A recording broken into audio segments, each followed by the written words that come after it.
नमस्कार दोस्तों रात के तकरीबन 2 बजे जब मैं दरभंगा स्टेशन पर ट्रेन का वेट कर रहा था कि तभी मेरे पास एक बूढ़ी औरत आई जिसने अपना चेहरा कपड़ों से ढक रखा था। उस बूढ़ी औरत को देखकर मुझे ऐसा लगा कि ये कोई भिखारिन है, तो मैं उस बूढ़ी औरत को कुछ पैसे निकल कर देने लगा, पर उस बूढ़ी औरत ने वो पैसे लेने के लिए मना कर दिया। और फिर उस बूढ़ी औरत ने अपने थैले से कुछ ऐसा निकल कर दिया जिसे जानकर आप सभी भी दंग रह जाओगे। तो चलिए जानते हैं आखिर उस बूढ़ी औरत ने उस थैले से क्या निकल कर दिया, जिसे जानकर आप सभी के भी रोंगटे खड़े हो जाएंगे। दोस्तों, मेरा नाम महेश है और उस रात जब मैं अपनी किराना दुकान को बंद करके घर पर पहुंचा तो घर पर पहुंचते ही मेरे फ़ोन की रिंग बज उठी। फ़ोन की रिंग बजते ही जब मैंने पॉकेट से फ़ोन निकल कर देखा तो कोई अननोन नंबर से कॉल आ रहा था, और जब मैंने फ़ोन उठाकर बात की तो उसे सुनकर मेरे होश उड़ गई। दरअसल फ़ोन पर कोई आदमी था, तो उसने बताया कि तुम्हारे मम्मी पापा का एक्सीडेंट हो गया है और वो अभी नज़दीकी हॉस्पिटल में एडमिट है। और फिर उसने मुझे उस हॉस्पिटल का एड्रेस दिया। उस आदमी के बताए अनुसार मैं वहाँ पर जाने के लिए घर से निकल गया। दरअसल कुछ दिन पहले मम्मी पापा जुबैदा के घर पर गए हुए थे। लुपिता, जो मेरी बड़ी बहन थी, उसी का पति का ऑपरेशन हुआ था, जिसे देखने के लिए मम्मी पापा गए हुए थे। और जब वो वहाँ से घर लौटकर आ रहे थे तो उनका एक्सीडेंट हो गया है। दरअसल निकलते वक्त मैंने ओला से कार बुक कर लिया था। जैसे मैं घर से निकलकर मैं रोड पर पहुंचा तो वैसे मेरी नज़र कार पर गई। कार को देखकर मैं भागते हुए कार में बैठ गया। मेरे बैठते ही कार ड्राइवर ने मेरे बताई हुए जगह पर कार लेकर जाने लगा। और जब मैंने घड़ी में समय देखा तो अभी रात के 11 बजने को थे और अब रोड पर वाहनों का आना जाना भी कम हो गया था। अभी मैं कार ड्राइवर को और स्पीड से कार चलाने के लिए बोलने ही वाला था कि तभी अचानक से कार झटका देने लगा। कार को इस तरह से झटका खाते हुए देखकर जब मैंने ड्राइवर से पूछा, अरे भाई क्या हुआ जो इस तरह से कार झटका दे रही है, जिस पर उस ड्राइवर ने कहा, पता नहीं सर, अचानक से क्या हो गया इसमें। उस ड्राइवर के इतना बोलते ही कार कुछ दूर जाकर बंद पड़ गई। कार के बंद होते ही ड्राइवर कार को स्टार्ट करने की कोशिश करने लगा, पर कार स्टार्ट नहीं हो रही थी। तो वो कार से नीचे उतरकर कार के बोनेट को खोलकर चेक करने लगा। और अभी वो कार के बोनेट को खोलकर चेक कर ही रहा था कि तभी मैं भी कार से बाहर निकलकर उस ड्राइवर के पास चला गया। तो उसने बताया कि कार को बनने में 2 से 3 घंटे लगेंगे। और उस ड्राइवर के इतना कहने पर अब मुझे कुछ भी समझ नहीं आ रहा था कि अब मैं यहाँ से कैसे जाऊँ। दरअसल कार जिस जगह पर बंद पड़ी हुई थी वहाँ पर मोबाइल में नेटवर्क भी नहीं था कि तभी उस ड्राइवर ने बताया कि यहाँ से 1 किलोमीटर की दूरी पर एक स्टेशन है। अगर आप ट्रेन से जाना चाहते हैं तो आप वहाँ पर ट्रेन से भी जा सकते हैं, क्योंकि वहाँ पर जाने के लिए और अभी समय भी है और ट्रेन भी 12:30 बजे की है और अभी 12 बज रहे हैं। आपको वहाँ पर पहुँचने में लगभग 10 से 15 मिनट लगेंगे। दोस्तों, ड्राइवर की इतना कहते ही मैं उस ड्राइवर को पैसे देकर उस स्टेशन की तरफ निकल पड़ा। जैसे तैसे करके मैं स्टेशन पर पहुंचा तो मेरी नज़र उस स्टेशन के बोर्ड पर गई। तो मैंने देखा कि उस बोर्ड पर लिखा हुआ था दरभंगा स्टेशन। और जब मैं हाथ में लगी घड़ी में समय देखा तो 12:30 बजने में अभी 10 मिनट बाकी थे। तो मैं स्टेशन के अंदर एक बेंच पर बैठकर ट्रेन का वेट करने लगा। हालांकि कुछ पैसेंजर इधर से उधर अभी भी टहल रहे थे और कुछ वहीं पर सो रहे थे। और मैं बार बार घड़ी में समय देखे जा रहा था कि तब मुझे ऐसा लगा कि कोई मेरे पीछे खड़ा हो। और जब मैंने पीछे पलट कर देखा तो मेरे पीछे एक बूढ़ी औरत खड़ी थी जिसने अपने सर पर पल्लू रख रखा था। उस बूढ़ी औरत को देखकर मुझे ऐसा लगा शायद कोई भिखारन औरत है। तो मैं पॉकेट में से कुछ पैसे निकलकर उस बूढ़ी औरत को देने लगा। और फिर उस बूढ़ी औरत ने मुझे अपने थैले से कुछ निकल कर देने लगी और फिर उस बूढ़ी औरत ने मुझे एक पोटली में कुछ दिया और जब मैंने उसे खोलकर देखा तो उसे देखकर मेरे रोंगटे खड़े हो गए और दिल की धड़कनें बहुत ही तेज हो गई और मेरे हाथ पैर कांपने लगे। दरअसल मैंने जब उस पोटली को खोलकर देखा तो उस पोटली में किसी इंसान का सर था जो खून से सना हुआ था। अब ये देखकर मेरे शरीर में सनसनी सी मच गई और जब मैंने उस बूढ़ी औरत की तरफ देखा तो वह बूढ़ी औरत अचानक से गायब हो गया। उस बूढ़ी औरत को इस तरह गायब होता देखकर मैं और भी ज्यादा डर गया। दोस्तों, उस बूढ़ी औरत के गायब होते ही सर भी अचानक से गायब हो गया। पर यह सब देखकर ये तो साफ जाहिर था कि वह बूढ़ी औरत कोई इंसान नहीं बल्कि एक चुड़ैल थी। अभी मैं यही सब सोच रहा था कि तभी ट्रेन हॉर्न देते हुए स्टेशन पर आकर रुकी। ट्रेन के रुकते में ट्रेन के अंदर जाकर बैठ गया और उस बूढ़ी औरत के बारे में सोचते हुए जब मैंने खिड़की से बाहर की तरफ देखा तो वो बूढ़ी औरत वहीं पर बैठी हुई थी जहां पर कुछ समय पहले वो बैठा हुआ था। पर अब उस बूढ़ी औरत की शक्ल बहुत ही ज्यादा भयानक लग रही थी और वो मेरे ही तरह देखे जा रही थी। उसे अपनी तरफ देखकर मेरे डर के मारे आवाज भी नहीं निकल रही थी और वो बूढ़ी औरत वो सर हाथ में लेकर बैठी हुई थी जो उसने मुझे दिया था। मुझे इस तरह से डरा सहमा देखकर मेरे सामने बैठे पैसेंजर ने कहा, अरे भाई क्या हुआ जो इतना घबराए हो? उस पैसेंजर के इतना कहते ही मैं उस पैसेंजर को बताने की बहुत ही कोशिश तो कर रहा था पर मेरे मुंह से आवाज नहीं निकल रही थी।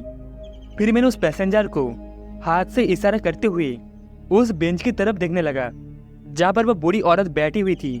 मेरे इशारा करते ही जब उस पैसेंजर ने उस और देखा तो उसने कहा कि वह पर तो कोई नहीं है। उस पैसेंजर की बात सुनकर मैं समझ गया कि वो बूढ़ी औरत सिर्फ मुझे ही दिखाई पड़ रही थी। अभी मेरी नज़र उस बूढ़ी औरत की तरफ ही थी कि तभी वो बूढ़ी औरत मेरी तरफ बढ़ने लगी और उस बूढ़ी औरत को अपनी तरफ आता देखकर मेरे दिल की धड़कनें और भी ज़्यादा तेज हो गई थी और मैं पसीने से तरबदन हो गया, यानी कि मैं पसीने से भीग गया कि तभी ट्रेन ने हॉर्न दिया और हॉर्न देते ही ट्रेन स्टेशन से निकल पड़ी और देखते ही देखते ट्रेन की रफ्तार काफ़ी तेज हो गई और जब ट्रेन उस स्टेशन से कुछ दूर निकल गई तब मुझे थोड़ी राहत मिली। पर अभी भी मेरी आवाज़ नहीं निकल रही थी। फिर मैं खूब चीखने चिल्लाने की कोशिश करने लगा कि तभी कोई मेरे पास आकर खड़ा हो गया और जब मैंने अपनी गर्दन ऊपर की तरफ की तो उसे देखकर मेरी चीख निकल गई और मैं बचाओ बचाओ बोलते हुए सीट से उठकर भागने लगा और दूसरी बॉगी में आ गया। मुझे इस तरह चीखते चिल्लाता देखकर ट्रेन में बैठी पैसेंजर सब शौक में आ गई।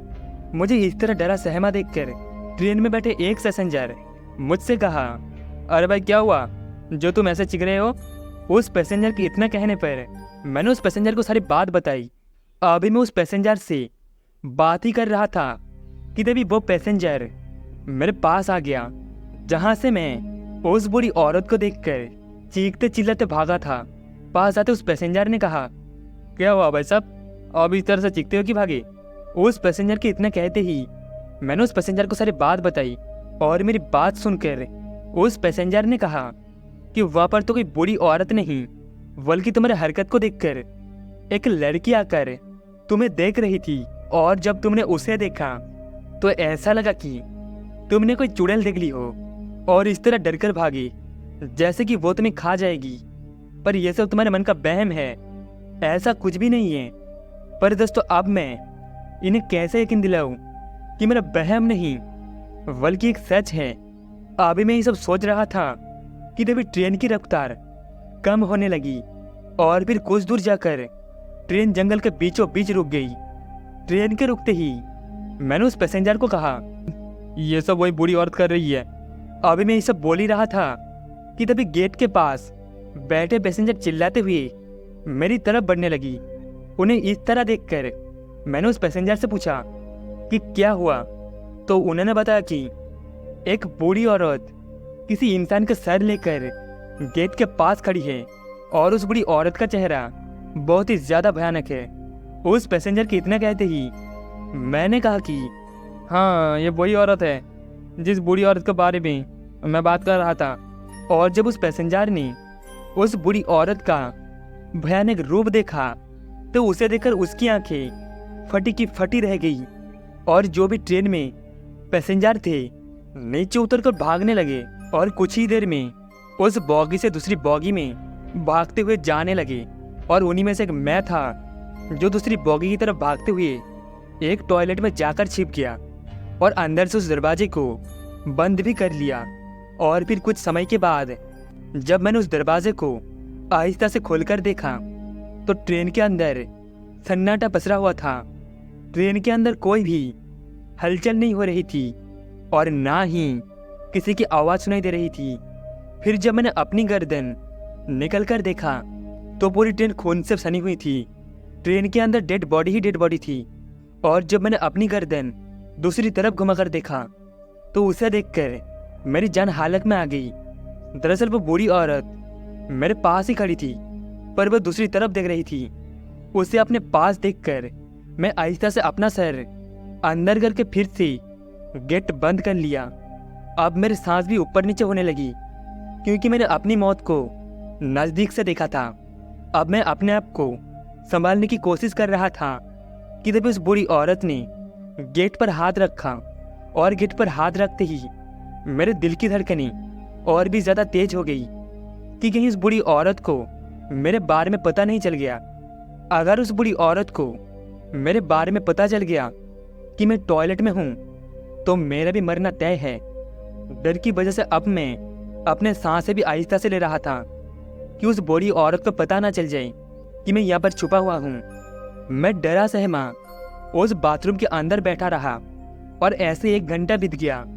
और जब कोई भी हलचल नहीं हुई तो मैं डरते हुए बाथरूम का गेट खोलकर देखा तो मुझे कोई भी नजर नहीं आया। तभी मैंने चैन की सांस ली और फिर मैं बाथरूम से निकलकर गेट की तरफ बढ़ने लगा। अब मैं गेट की तरफ ही जा रहा था कि तभी मैंने देखा कि बॉगी के अंदर डेड बॉडी पड़ी हुई थी। और जैसे मैं गेट के पास पहुंचा तो मैंने देखा कि वह बूढ़ी औरत किसी आदमी का खून पी रही है। उसे खून पीता देखकर मैं बहुत ही ज़्यादा डर गया और मैं उस बूढ़ी औरत को देख रहा था कि तभी किसी ने मेरे कंधे पर हाथ रखा। कंधे पर हाथ देखकर मेरे होश उड़ गए। और जब मैंने पीछे पलट कर देखा कोई मेरी ही तरह इस ट्रेन में उस बूढ़ी औरत से बचकर छिपा हुआ था। पर उस आदमी के चेहरे पर डर साफ साफ झलक रहा था। उस आदमी को देखकर मुझे थोड़ी राहत तो मिली। और फिर हम दोनों ट्रेन से नीचे उतर गए क्योंकि ज़्यादातर यहाँ पर रुकना बिल्कुल भी ठीक नहीं था। क्योंकि अगर उस बूढ़ी औरत ने हमें देख लिया तो हम भी इस आतरी की तरह यहाँ पर मारे जाएंगे। जिस वजह से हमने यहाँ से जाना ठीक समझा और फिर हम ट्रेन से नीचे उतरकर जंगल की तरफ जाने लगे। अभी हम लोग जंगल की तरफ ही जा रहे थे कि तभी मुझे ऐसा लगा कोई मेरे पीछे आ रहा हो। और जब मैंने पीछे की तरफ पलट कर देखा तो पीछे कोई भी नहीं था। अभी मैं पीछे की तरफ ही देख रहा था कि तभी फिर से ऐसा लगा कि कोई मेरे पीछे से भागता गया है। और जब मैंने उस ओर देखा तो कोई भी नहीं था। अभी मैं इधर उधर ही देख रहा था कि तभी उस आदमी ने कहा, अरे भाई क्या हुआ जो तुम रुक गए? उस आदमी के इतना कहते ही मैंने उसे सारी बात बताई। और मेरी बात सुनकर उस आदमी ने बताया, मुझे तो कोई भी नजर नहीं आया। उस आदमी की बात सुनकर मुझे ऐसा लगा कि शायद मेरा वहम है।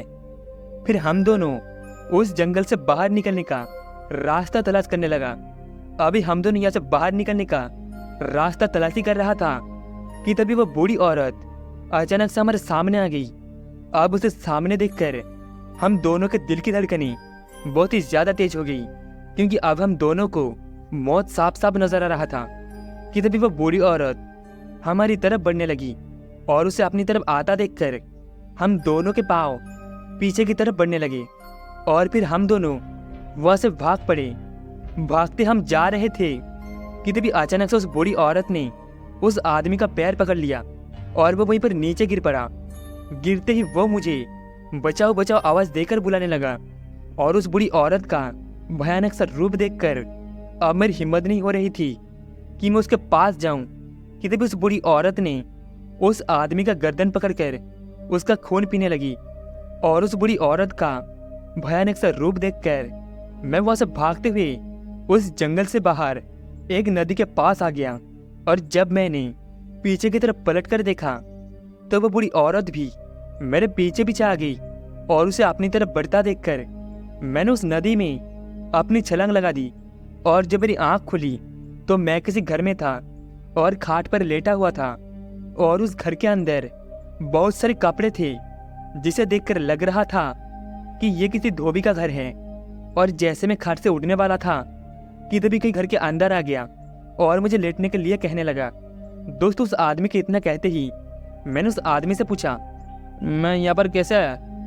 जिस पर उस आदमी ने बताया कि जब वो सुबह के वक्त कपड़े लेकर धोने के लिए नदी के छोर पर जा रहे थे तो उसकी नज़र मुझ पर पड़ गई।